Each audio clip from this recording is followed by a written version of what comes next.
10 тамыз қандай мереке екенін білесіз бе? Иә, білем. Жоқ, білмейді екен.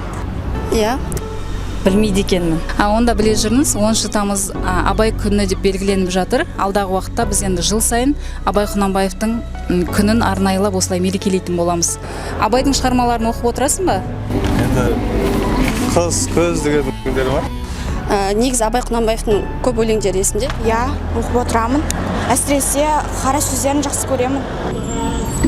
Көп өзімнің қарасын білем. Мен Абай Құнанбаевтың қасиетті дұға деген Лермонтовтың аударған шығармасын білемін. Айтып беріңізші жатқа. Сұр болып түсі суық қаптайды аспан, көз болып тым қолтыма ерді басқан. Білмеймін тоңған ба, тойған ба, жоқ ойнап бие қашқан тай жарысқан. Біреу мама сапсайды сауымен, салбыраңқы тартыпты жыртып киім. Енесіне ертіп суда жуын, жас қатындар жамайды жыртық үйін.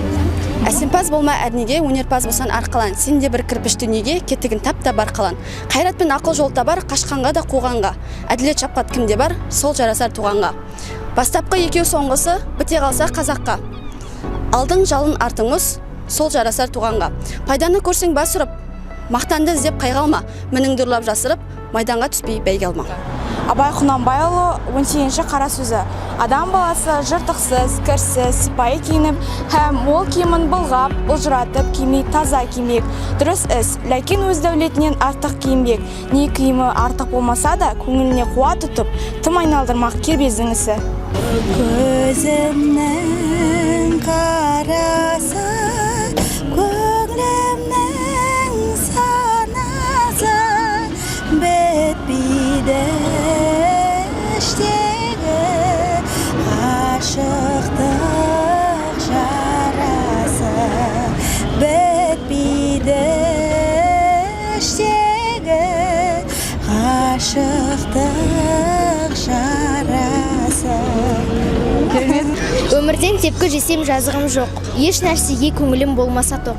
Қайта-қайта оқысам бір дұғаны, сөніп қалған жүректе жанаты шоқ. Қуаты бар дұғаның қуантарлық, қапаланған жүректі жұбантарлық. Адам ұқпас бір тәтті лебізінен уан деген естілер ұлы жарлық. Көңілім ауыр жүктен бір құтылар, кек арылып көкіректен ұмытылар. Адамның баласына ашып жаным, ізгілікке жүрегім бір ұмтылар. Жасымда ғылым бар деп ескермедім, пайдасын көре тұра тексермедім. Ер жеткен соң түспеді уысыма, қолымды мезгілінен кешсермедім. Бұл махрұм қалмағыма кім кінәлі, қолымды дөп сермесем өстермедім. Адамның бір қызығы бала деген, баланы оқытуды жек көрмедім. Баламды медресеге білдеп бердім, қызмет қылсын, шеналсын деп бермедім. Өзімде басқа шауып тас қөрледім, қазақта қара сөзге дес бермедім. Еңбегіңді білерлік еш адам жоқ, түбінде тыныш жүргенді теріс көрмедім деп Абай атамыз кезінде өстіп әдемі ән шығарған болатын. Рахмет, бәрекелді. Өте жақсы оқыңыз. Біздің тарапымыздан сізге сыйлығымыз бар. Абайдың мынандай қара сөздерін оқи жүріңіз, ұрпақтарыңызға насихаттай жүріңіз, жүрген жеріңізде. Қабыл ала ғой.